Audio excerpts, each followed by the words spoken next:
I've been here for 3 years. I came from Liberty University.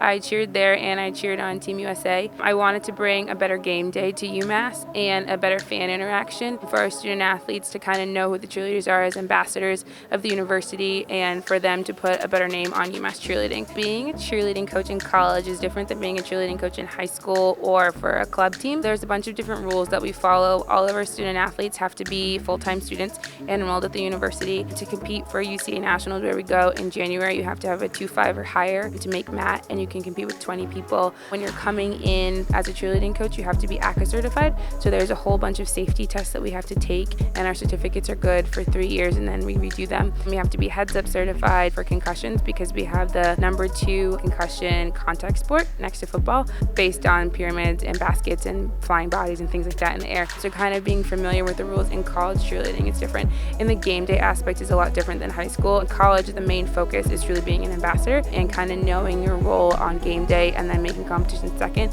So I think that's a different outlook that a lot of coaches have to learn coming from all-stars in high school into college. A lot of kids come from high school and all-star thinking that we are primarily focused on competition. It's a big highlight of our season, but it's just a weekend. So definitely focusing on football and your emotions and kind of knowing how to speak to other people, because at our tryouts we do interviews with our associate ADs, kind of seeing if our student athletes can talk to other people, because you want to be able to have a conversation on game day with those around you. So just knowing what your role is definitely a big thing. I think college cheerleading has definitely evolved over time. I do think that knowing truly how much athleticism it takes definitely comes into play at the University of Massachusetts. For football games, we do a lot more because the games are longer and we're constantly moving around the entire time. Basketball, it's really important that we have something good for the timeouts because we only go out onto the court twice. For football season, we learn sidelines, we can do pyramids, baskets. So the rules that you would have for football are different than basketball from a skill standpoint, and just the fan interaction and the longer day. Basketball is generally shorter, we do easier stunts. You can't do pyramids or free releasing skills at basketball, but it's a more closed, intimate setting. Our cheerleaders, we want them to look perfect up close, so when they're talking to people and how close you're sitting in Mullins is just a little bit of a different view than McGurk or Gillette, and so we really want to make sure we focus in on the difference between basketball.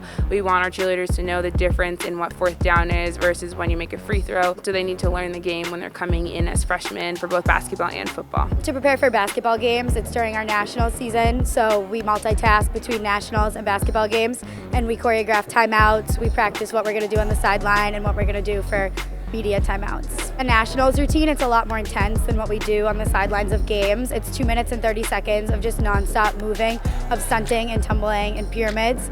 So we squeeze a lot more into it, and it's the hardest skills that we can do. We compete at UCA College Nationals every year in January, and we're in the Division 1A all-girl division. It's based on your football seating, so because we're FBS, we compete against Alabama, Indiana, UNLV, USF, so the very best teams in the country compete in our division.